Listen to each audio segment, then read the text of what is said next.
For just over 150 years, one sound has defined the identity of Boston's Holy Cross Cathedral: pipe organ.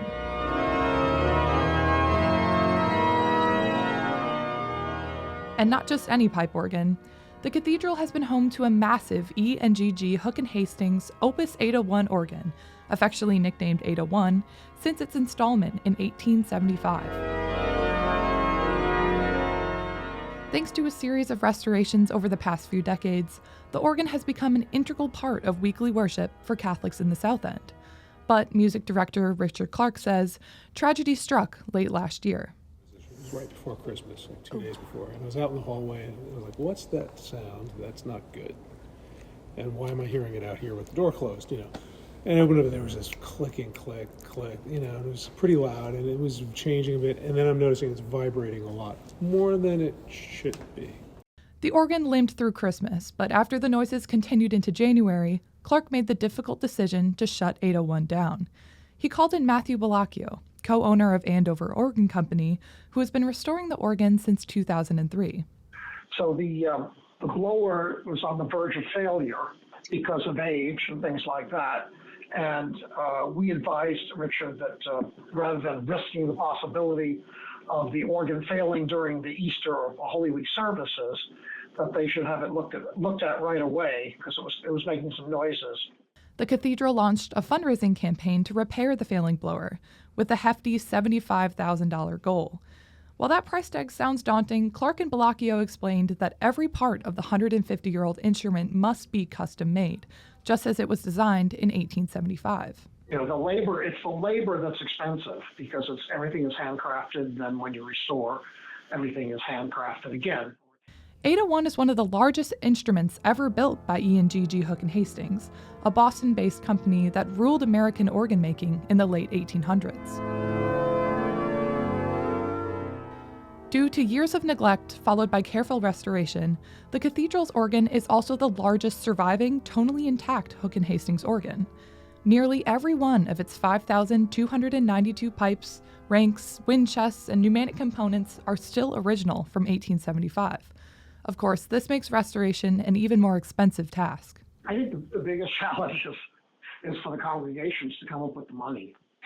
I mean, a large three-manual organ such as the cathedral, if you're going to do it all at once, restoring an organ that size, is generally over $1 million. It's like a house, or it's almost worse actually than a house, more expensive than a house. I mean, replacement values on these things it would be a few million. But if there's one thing that musicians and restorers agree on, it's that custom restoration is preferable to replacement. I personally enjoy working on these historic instruments because they're beautifully crafted. They sound wonderful musically, and they're well built. And pipe organs are expensive, but the thing is, they were designed and built to last for centuries. They're made of wood and metal and leather, and as long as you can still get trees and cows and things like that, and mines, for metal, you can make replacement parts. Organs like 801 were designed for the rooms they're in, most often large stone churches like the Holy Cross Cathedral. Clark says that after the cathedral's major renovation was completed in 2019, which got rid of the sound-absorbing shag carpeting, 801 could finally fill the massive building just as Hook and Hastings originally intended.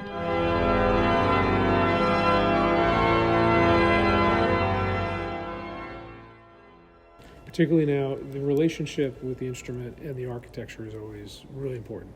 So now the relationship is a very happy one. For orchestras, for choir stuff, this music, this environment is really ideal for the traditional music of the church, like Gregorian chant, Palestrina, Vittoria, the Renaissance polyphony. That music, which has an ethereal kind of transcendent sound to it, I'm generalizing, of course, but translates really well in here.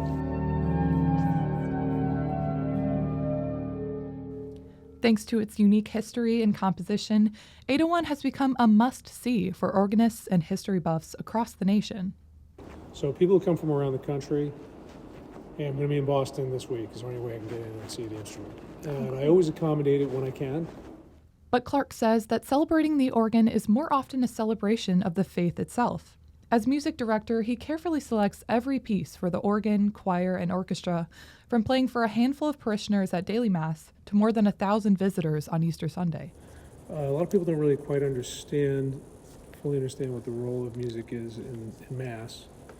We're trying to help people pray the words of the Mass. So we're trying to bring people closer to God, and the idea of what music is for is to,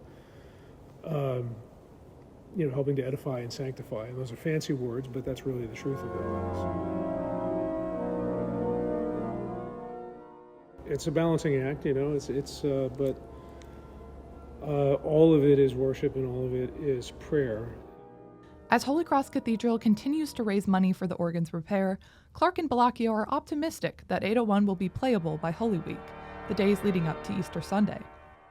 Until then, organists and Catholics across Boston wait patiently for the return of this beloved instrument.